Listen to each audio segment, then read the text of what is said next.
ರಕ್ಷಿಸಬೇಕು. ಓ ದೇವೇಂದ್ರ, ನೀವು ಈ ಸತ್ಯಲೋಕದತ್ತ ಬರುವುದು ಹೊಸತೇನಲ್ಲ. ಹೌದು. ನಿಮಗೆ ತೊಂದರೆಯಾದಾಗಲೋ ಅಥವಾ ಮತ್ಯಾವುದೇ ರೀತಿಯಲ್ಲಿ ಸಂಕಷ್ಟ ಎದುರಾದಾಗಲೋ ಇತ್ತ ಧಾವಿಸಿ ಬಂದವರಿದ್ದೀರಲ್ವೋ? ಹೌದು. ಅಂದಿನಂತೆ ಇಂದೂ ಸಹ ಸತ್ಯಲೋಕದತ್ತ ನನ್ನನ್ನ ಬೇಡಿಕೊಳ್ಳುತ್ತಾ ಓಡುತ್ತಾ ಬರುತ್ತಲಿದ್ದೀರಿ. ಹೌದು. ಹಿಂದೆ ನೋಡ್ತಾ ಇದ್ದರೆ ಸಕಲ ದೇವಗಣವೂ ನಿನ್ನ ಹಿಂದೆ ನಿಂತಿದೆ. ಹಾಗಾಗಿ ಕೇಳ್ತಾ ಇದ್ದೇನೆ, ಏನಾಯ್ತು? ಯಾರಿಂದಲೂ ತೊಂದರೆ ಉಂಟಾಯಿತೆ? ಯಾಕೆ ಹೀಗೆ ಓಡುತ್ತಾ ಬರುತ್ತಲಿದ್ದೀರಿ? ಕೇಳಬಹುದೇ? ಓ ಪರಬ್ರಹ್ಮ, ಇಲ್ಲಿಗೆ ಬರುತ್ತಿರುವುದು ನಾನು ಮೊದಲೇನಲ್ಲ. ಅಲ್ಲ, ಎಲ್ಲವನ್ನೂ ಬಲ್ಲವರು ನೀವು. ಹೌದು. ಯಾವ ಕಾರಣಕ್ಕಾದರೂ ವೈರಿಗಳ ಆಗಮನವಾದಾಗ ಅವರಿಂದ ರಕ್ಷಣೆಯನ್ನು ಪಡೆಯಲು ಇಲ್ಲಿಗೆ ಬರುವಂತಹ ಸಂದರ್ಭ ಬರ್ತದೆ. ಈ ಕಷ್ಟ ಬಂದದ್ದು ಭೂಲೋಕದಲ್ಲಿರುವಂತಹ ರಕ್ಕಸರಿಂದಲ್ಲ. ನಮ್ಮನ್ನು ಯಾರು ರಕ್ಷಿಸುತ್ತಾರೋ ಆ ಪರಶಿವನಿಂದ ಬಂದಂತಹ ಕಷ್ಟವಿದು. ಪರಶಿವನಿಂದಲೇ? ಹೌದು. ಹೇಗೆ? ಒಂದು ದಿನ ಪಾರ್ವತಿಯು ತಂದಂತಹ ಭಸ್ಮದಲ್ಲಿ ಕಲ್ಮಶವನ್ನು ಕಂಡನಂತೆ ಆ ಪರಶಿವ. ಅದನ್ನು ಎಸೆಯುವುದಕ್ಕೆ ಮುಂದಾದಾಗ ಅದರಿಂದ ಒಬ್ಬ ರಕ್ಕಸ ಹುಟ್ಟಿಕೊಂಡನಂತೆ. ಆ ರಕ್ಕಸನಿಗೆ ಭಸ್ಮಾಸುರ ಎಂಬುದಾಗಿ ನಾಮಕರಣವನ್ನು ಮಾಡಿ ಪ್ರತಿದಿನ ಭಸ್ಮ ತರುವಂತಹ ಕಾರ್ಯವನ್ನು ಅವನಿಗೆ ವಹಿಸಿಕೊಟ್ಟನಂತೆ. ಆದರೆ ಆ ದುಷ್ಟ ಭಸ್ಮವು ಎಲ್ಲೂ ಸಿಗುತ್ತಿಲ್ಲ ಎಂಬುದಾಗಿ ಹೇಳಿ ಅನಲಹಸ್ತವನ್ನ ಬೇಡಿದನಂತೆ. ಅವನ ಮಾತಿಗೆ ಮರುಳಾಗಿ ಆ ಪರಶಿವ ಅನಲಹಸ್ತವನ್ನ ನೀಡಿದಾನಂತೆ. ನಂತರ ಯಾರ ತಲೆಯ ಮೇಲೆ ಕೈ ಇಡುತ್ತಾನೋ ಅವರು ಅಲ್ಲಿಯೇ ಭಸ್ಮವಾಗಲಿ ಎಂಬುದಾಗಿ ಆತ ಭೂಲೋಕದಲ್ಲಿರುವಂತಹ ಬ್ರಾಹ್ಮಣರ ಮೇಲೆ, ಗರ್ಭಿಣಿ ಸ್ತ್ರೀಯರ ಮೇಲೆ, ಗೋವುಗಳ ಮೇಲೆ, ಎಲ್ಲರ ಮೇಲೆ ಕೈಗಳನ್ನಿಡುತ್ತಾ ಅಲ್ಲಿಯೇ ಭಸ್ಮ ಮಾಡುತ್ತಾ ಇದ್ದಾನೆ. ಈಗ ದೇವಲೋಕಕ್ಕೂ ದಾಳಿಯನ್ನ ಮಾಡಿದ್ದಾನೆ. ಇದರಿಂದ ನೀವೇ ರಕ್ಷಿಸಬೇಕು. ಓ ದೇವೇಂದ್ರ, ಆತನನ್ನ ನಾನೇ ಸೃಷ್ಟಿಸಿದ್ದರೆ ನಾನು ನಿಮಗೆ ರಕ್ಷಣೆಯನ್ನ ಒದಗಿಸುತ್ತಿದ್ದೆ. ಆದರೆ ಇದು ಹಾಗಲ್ಲವಲ್ಲ. ಆತನನ್ನ ಸೃಷ್ಟಿಸಿದ್ದು ಪರಶಿವ. ಹಾಗಾಗಿ ನಾನು ಈ ಸಂದರ್ಭಕ್ಕೆ ಯಾವುದೇ ಸಹಾಯವನ್ನ ಮಾಡಲು ಅಸಮರ್ಥನಾಗಿದ್ದೇನೆ. ಆದರೆ ಉಪಾಯವನ್ನ ನೀಡ್ತೇನೆ. ಹರಿಹರರು ಒಂದಾಗಿದ್ದಾರೆ. ಹಾಗಾಗಿ ಹರನಿಂದಾದಂತಹ ತೊಂದರೆಯನ್ನ ಹರಿಯಲ್ಲಿ ವಿಚಾರಿಸಿದರೆ ದೊರೆದೀತು, ಆದೀತು. ಹಾಗಾಗಿ ನೇರವಾಗಿ ವೈಕುಂಠದತ್ತ ತೆರಳು. ಹರಿಯನ್ನ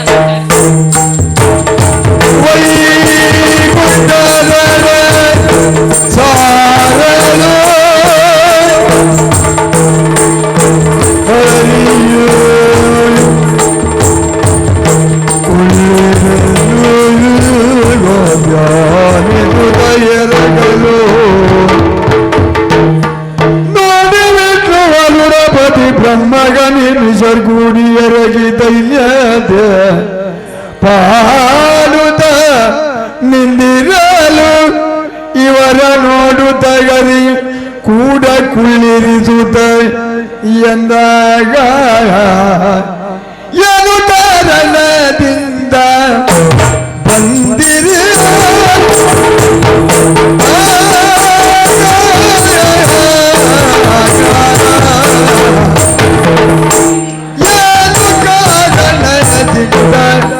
ಬಂದಿರಿ ಅಪರೂಪ ಏನು ಕಾರಣದಿಂದ ಬಂದಿರಿ ಅಪರೂಪ ಏನು ಕಾರಣ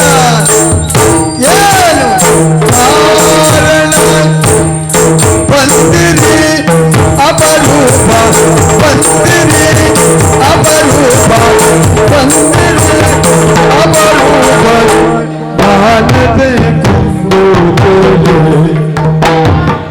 ಮಾನದೆ ಕುಂಬುದಲಿ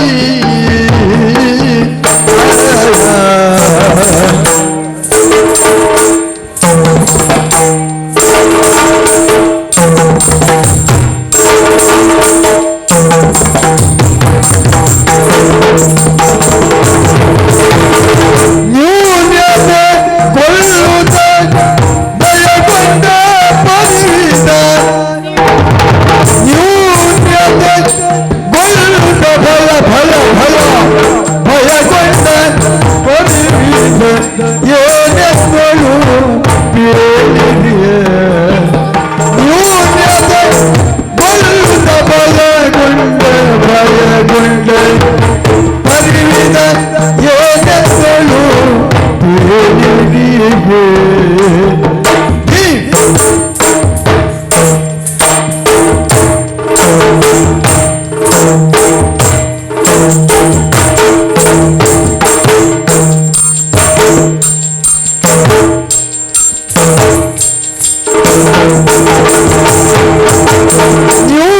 ನ್ಯೂನತೆಗೊಳ್ಳುತ್ತ ಭಯಗೊಂಡ ಪರಿವಿದ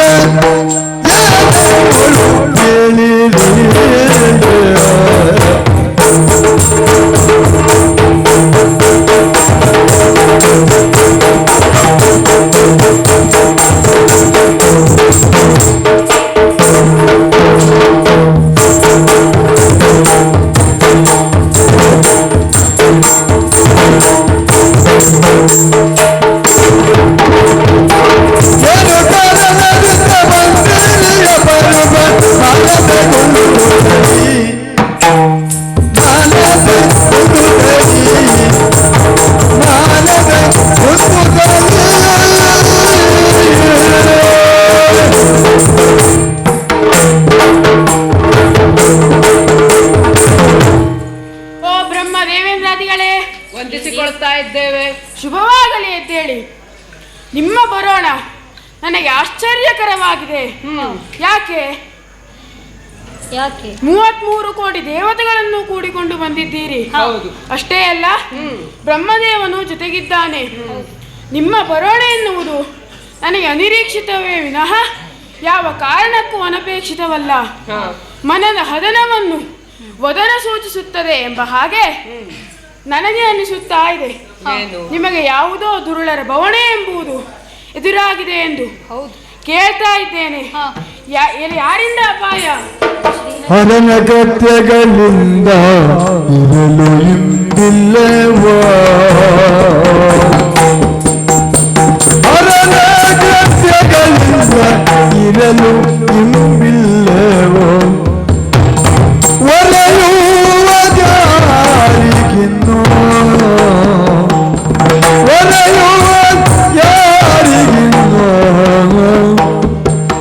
ಪುರವ ಬಿಟ್ಟೋಡುವ ಕಾಲ ಬಂದೊದಗಿದೆ. ಪುರವ ಬಿಟ್ಟೋಡುವ ಕಾಲ ಬಂದೊದಗಿದೆ.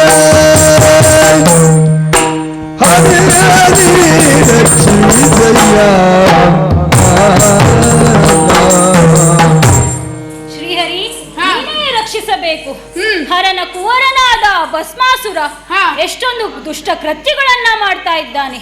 ಅವನಿಂದ ನೀವೇ ರಕ್ಷಿಸಬೇಕು. ಅಲ್ಲ ಶ್ರೀಹರಿ, ಮೂಢ ಭಸ್ಮಾಸುರನಿಗೆ ಉರಿಯತ್ತವ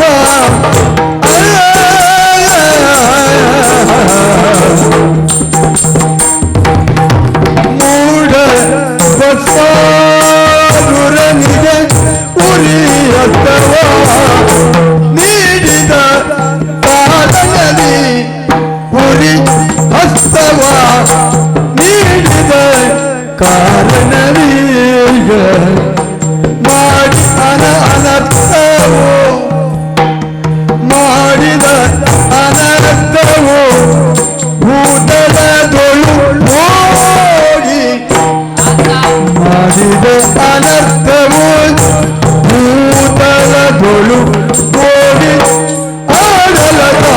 ಆಡಲದಾದ್ಯವಿದು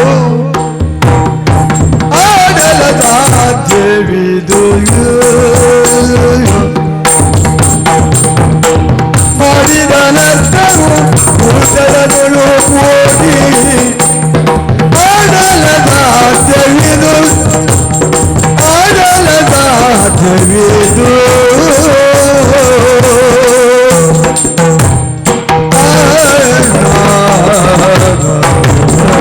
ಶ್ರೀಹರಿ, ಅಷ್ಟೇ ಅಲ್ಲ, ಆತನನ್ನ ಸೃಷ್ಟಿಸಿದ ಪರಶಿವ ಭಸ್ಮದ ಕೊರತೆಯನ್ನ ನೀಗಿಸಲು ಅನ್ನಲ ಹಸ್ತದ ವರವನ್ನ ಕೊಟ್ಟ. ಆತ ಇಡೀ ಭೂಲೋಕದಲ್ಲೆಲ್ಲ ಅನ್ನಲ ಹಸ್ತವನ್ನ ಉಪಯೋಗಿಸಿಕೊಂಡು ಎಲ್ಲರ ಮೇಲೂ ಪ್ರಯೋಗಿಸುತ್ತಾ ಇದ್ದಾನೆ. ಈಗ ದೇವಲೋಕದೆಡೆಗೂ ಲಗ್ಗೆ ಎತ್ತಿದ್ದಾನೆ. ಮುಂದೊಂದು ದಿನ ನಮಗೂ ಆಪತ್ತು ಬಂದರೂ ಬರಬಹುದು. ಆದ್ದರಿಂದ ಸಹಾಯಕರಾಗಿ ನಾವು ನಿಮ್ಮಲ್ಲಿಗೆ ಬಂದಿದ್ದೇವೆ. ನೀವೇ ರಕ್ಷಿಸಬೇಕು, ನೀವೇ ರಕ್ಷಿಸಬೇಕು.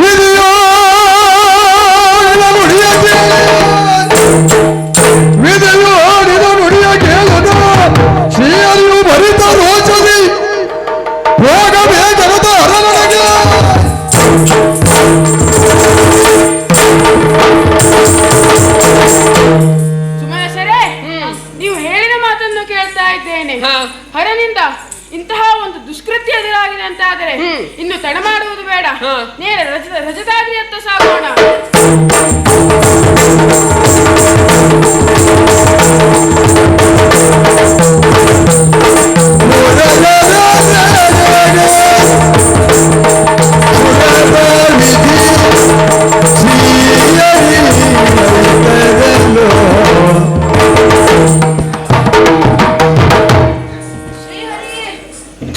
ಬಂದದ ಕಾನುತರಾಚನದಿ ಪುರಗರ ಪರೀತದೋ ಸತ್ಕರಿಸಿ ವಂದಿಸಿಕೊಂಡಿದ್ದೇನೆ. ನಿನ್ನಿಂದ ನಮಸ್ಕರಿಸಿಕೊಳ್ಳುವುದಕ್ಕಾಗಿ ಇಲ್ಲಿವರೆಗೆ ಬಂದಿದ್ದಲ್ಲ. ನಮಸ್ಕರಿಸಿಕೊಳ್ಳುವುದಕ್ಕಾಗಿ ಬರದೇ ಹೋದ್ರು ಬಂದ ಮೇಲೆ ನಮಸ್ಕಾರ ಕೊಡ್ಬೇಕಲ್ಲ. ಯಾತ ಕೈ ಯಾತ ಕೈಯಿಲ್ಲ ಎಂತ ಬುದ್ಧಿ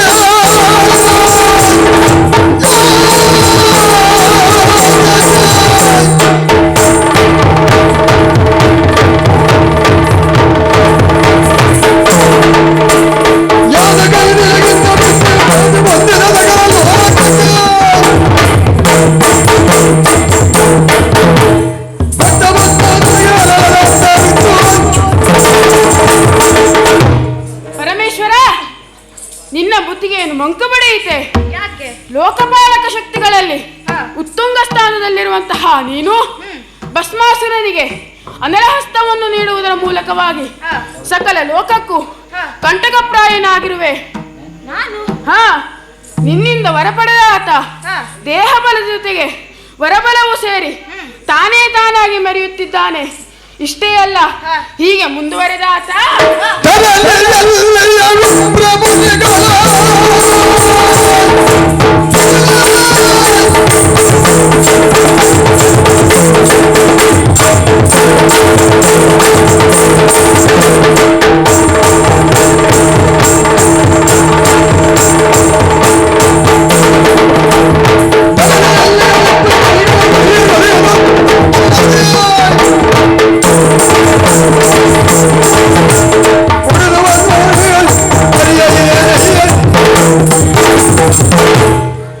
ಮಹೇಶ್ವರ, ಹೀಗೆ ಮುಂದುವರೆದಂತಹ ಆತ ಭೂಲೋಕವನ್ನು ಸೇರಿದ್ದಾನೆ. ಅಲ್ಲಿ ಇರುವಂತಹ ಬ್ರಾಹ್ಮಣರನ್ನು ನೋಯಿಸುತ್ತಾ ಇದ್ದಾನೆ. ಅಷ್ಟೇ ಅಲ್ಲ, ಸಾಮಾನ್ಯ ಪಶುಗಳನ್ನು ಬಿಡದೆ ಗರ್ಭಿಣಿ ಸ್ತ್ರೀಯರನ್ನು ನೋಯಿಸುತ್ತಾ ಇದ್ದಾನೆ. ಮುನಿಗಳ ಸಾವಿಗೆ ಕಾರಣನಾಗಿದ್ದಾನೆ. ಹೇಳ್ತೇನೆ ಕೇಳು. ನಿನ್ನೆ ಭೂಲೋಕಕ್ಕೆ ಹೋದವನು ಇಂದು ದೇವಲೋಕಕ್ಕೆ ಹೋದವನು. ನನ್ನ ಮಗ ಎಲ್ಲಿಗಾದ್ರೂ ಬಂದಾನು. ನಾಳೆ ನಮ್ಮನ್ನು ಸುಮ್ಮನೆ ಬಿಡುತ್ತಾನೆ ಅಂದುಕೊಂಡೆಯಾ? ನಾಳೆ ನಮ್ಮನ್ನು ಬಿಡಲು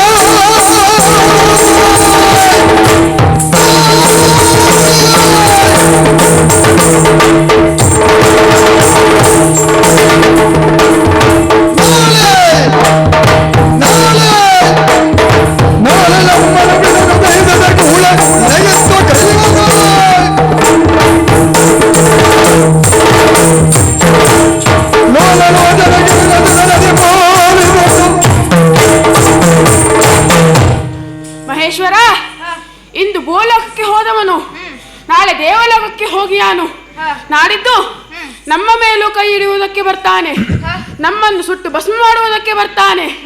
ಅಷ್ಟೇ ಅಲ್ಲ, ನಿನ್ನ ಹೆಂಡತಿಯಾದಂತಹ ಗಿರಿಜೆಯು ಸಹ ಆಪತ್ತಿನಲ್ಲಿದ್ದಾಳೆ. ಆಕೆಯನ್ನು ಕಂಡರೆ ಆತ ಸುಮ್ಮನಿರಲಾರ. ಹಾಗಾಗಿ ಹೇಳ್ತಾ ಇದ್ದೇನೆ, ಆಕೆಯನ್ನು ಜತನದಿಂದ ಕಾಪಾಡಿಕೋ. ಶ್ರೀಹರಿ,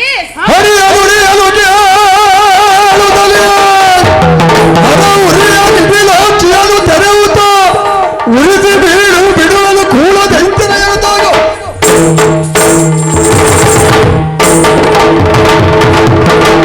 ಶ್ರೀಹರಿ, ಅವನಿಗೆ ವರವನ್ನು ಕೊಡುವ ಮುಂಚೆ ಅವನಿಗೆ ಎಚ್ಚರಿಸಿದ್ದೆ. ಇದನ್ನ ದುರುಪಯೋಗ ಪಡಿಸಿಕೊಳ್ಳಿಕ್ಕಿಲ್ಲ, ಸದ್ವಿನಿಯೋಗವನ್ನು ಪಡಿಸಿಕೊಳ್ಳಬೇಕು ಎಂಬುದಾಗಿ ಹೇಳಿದರೂ ಇದನ್ನ ಮಾಡ್ತಾ ಇದ್ದಾನೆ ಅಂತ ಆದ್ರೆ ಅವನೇ ಬರಲಿ, ನಾನು ನೋಡಿಕೊಳ್ತೇನೆ. ಬರಲಿ.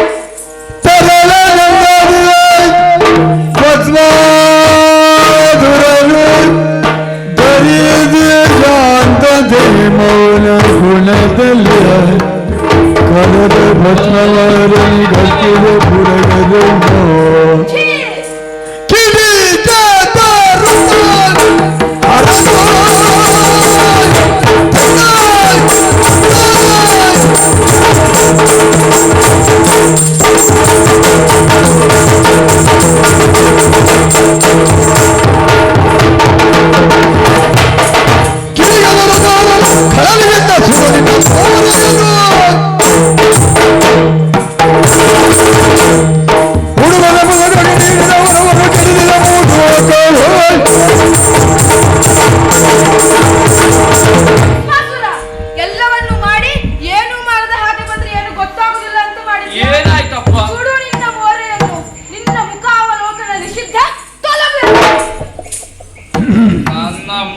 ಅವಲೋಕನ ನಿಷೇಧ.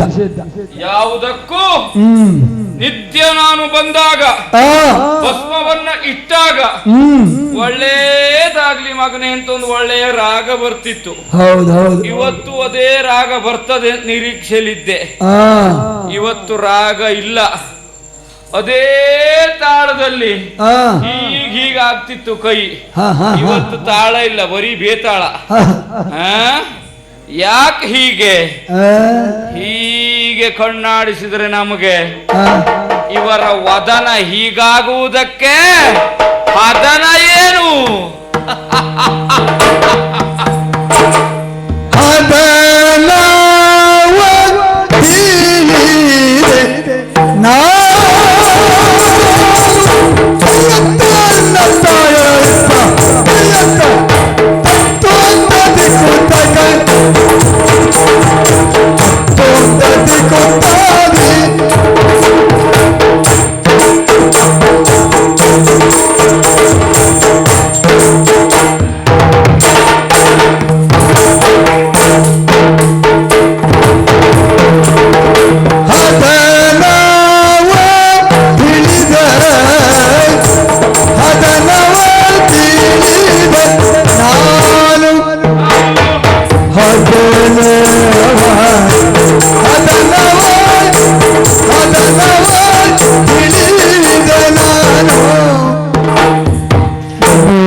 ನಮಗ್ ಗೊತ್ತಾಗುದಿಲ್ವಾ?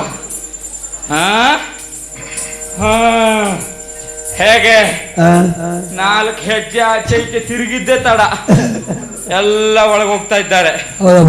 ಯಾಕೆ? ಇವು ಏನೋ ಮಾಡ್ತಾನೆ ಅಂತ ಗೊತ್ತಾಯ್ತು. ಇಷ್ಟು ಮಾಡಿದ್ ಸಾಕಾಗ್ಲಿಲ್ಲ, ಇನ್ನು ಮುಂದೆ ಮಾಡ್ಬೇಕು ಅಂತಿದ್ದೇವೆ ನಾವು. ನೋಡುವ, ಕೈಗೂಡ್ತದೆ ಅಂತ ಭರವಸೆ ಉಂಟು. ನೋಡ್ತೇನೆ. ಅಪ್ಪ, ಏನ್ ಹೆದರ್ಸ್ತೀರಾ? ಹದ ನಾವು ತಿಳಿದೆ. ನಾನು ಪ್ರತಿದಿನದ ಹಾಗೆ ನನ್ನಲ್ಲಿ ಮಾತಿಲ್ಲ, ಮಾತು ಬೇರೆ ರೀತಿಯಾಗಿದೆ. ಯಾಕೆ? ತಿಳಿಯದೆ ಹೋದವ ನಾನಲ್ಲ. ಈ ಮೂವರು ಬಂದು ವಿಧವಾಗಿ ನಿನ್ನಲ್ಲಿ ದೂರ ನಿಂತಿದ್ದಾರೆ. ಅಪ್ಪ, ಬಿಡುವುದಿಲ್ಲ. ಈ ಮೂವರನ್ನ ಶೋಧಿಸಿ ದಹಿಸ್ತೇನೆ. ಯಾರನ್ನು ಬಿಡುವುದಿಲ್ಲ, ನೆನಪಿರ್ಲಿ. ಭಸ್ಮಾಸುರ,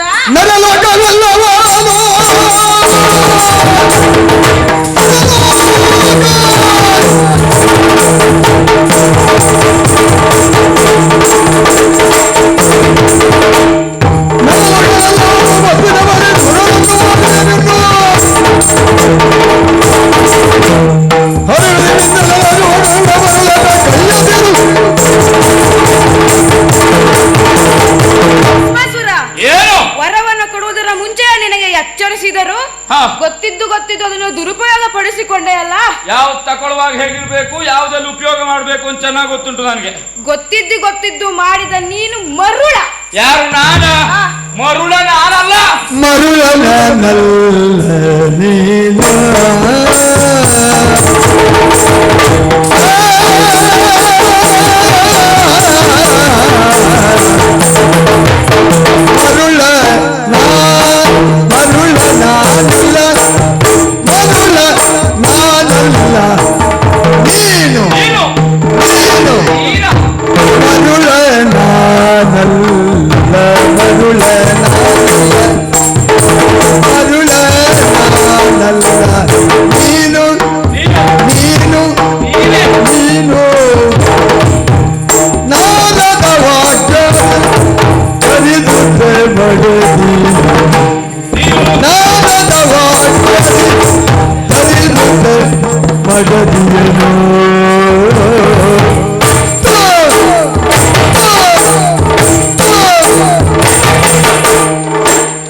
ಹೇಳು, ನೀ ಹೆಡ್ಡ. ಏಯ್, ನನಗೆ ಮರುಳ ಅಂತ ಹೇಳ್ತೀಯ? ನಾನಲ್ಲ ಮರುಳ. ವರ ತಗೊಳ್ಳುವಾಗೂ ಸರಿ ಇದ್ದೇನೆ, ತಗೊಂಡ್ಮೇಲೆ ನನಗೆಲ್ಲಿ ಬೇಕೋ ಅದನ್ನು ನಾನು ಉಪಯೋಗ ಮಾಡಿದ್ದೇನೆ. ನಿನಗೆ ಭಸ್ಮ ಬರ್ತಾ ಉಂಟ ಇಲ್ವಾ? ಅಷ್ಟಾದ್ರೆ ಆಯ್ತು, ನಿನಗೆ ಉಳಿದಿದ್ದ ಅವಶ್ಯಕತೆ ಇಲ್ಲ. ನನಗೆ ಹೇಳುವ ನೀನು ಒಂದೊಂದು ಕಾಲಕ್ಕೆ ನಾರದರ ವಾಕ್ಯಕ್ಕೆ ಮನ್ನಣೆಯನ್ನು ಕೊಟ್ಟು ನಿನ್ನ ಮಡದಿಯನ್ನ ವನಕ್ಕೆ ಕಳುಹಿಸಿದವ ನೀನು.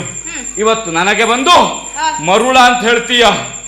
ಇನ್ನೂ ಹೆಚ್ಚಿಗೆ ಮಾತನಾಡಿದರೆ ಅವರಿಗಾದ ಪರಿಸ್ಥಿತಿ ನಿನಗೂ ಆಗಿದ್ದು ಜಾಗ್ರತೆ. ನಾನೇ ಕೊಟ್ಟು ಈ ಸಲ ಎಲ್ಲ ಹಸ್ತದಲ್ಲೇ ಉಂಟು. ನಾನು ಕೆಲಸ ಮಾಡಿದ್ದೆ ಅಂತ ಆದ್ರೆ ಕರೆಸಿ ಮತ್ತೆ ನೀನ ಚಿತ್ರ ಚಿತ್ರ ಮಾಡ್ತೇನೆ. ಎಡಗಾಲಲ್ಲಿ ಒತ್ತು ಓಡಿಸ್ತೇನೆ ನನ್ನ ಹರಗಣಗಳನ್ನು. ಬಾ.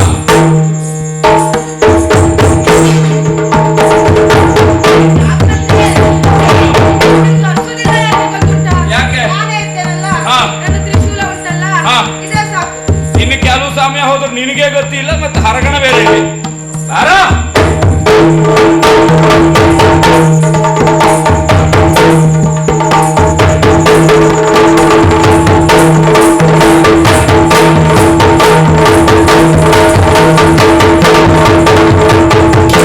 ಮರುಳ ನಾನಲ್ಲ.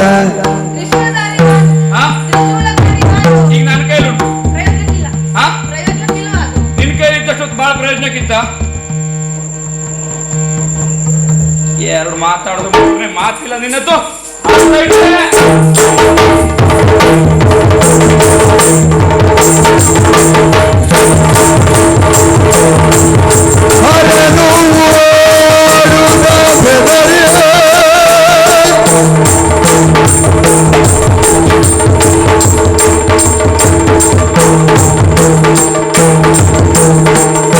ಶಂಕರನು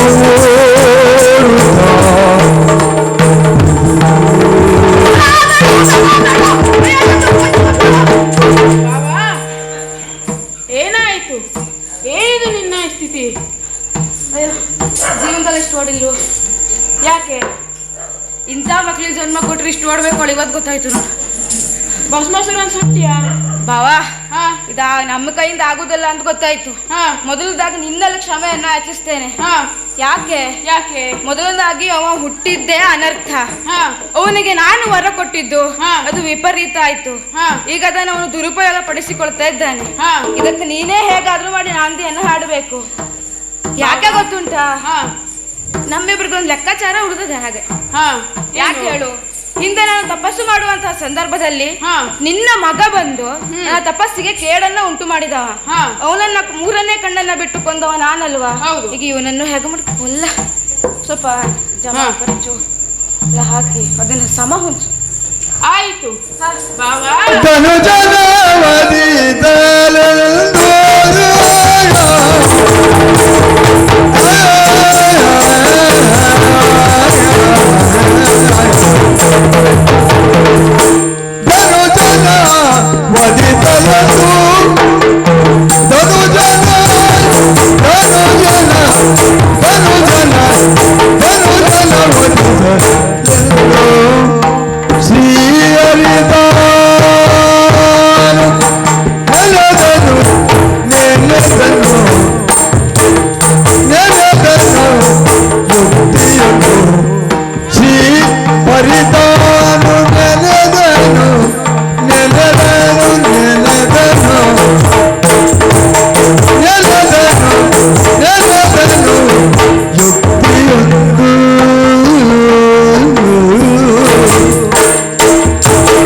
ಹೇಗಾದರೂ ಕೊಲ್ಲಬೇಕು ಎಂದು. ಹಾ.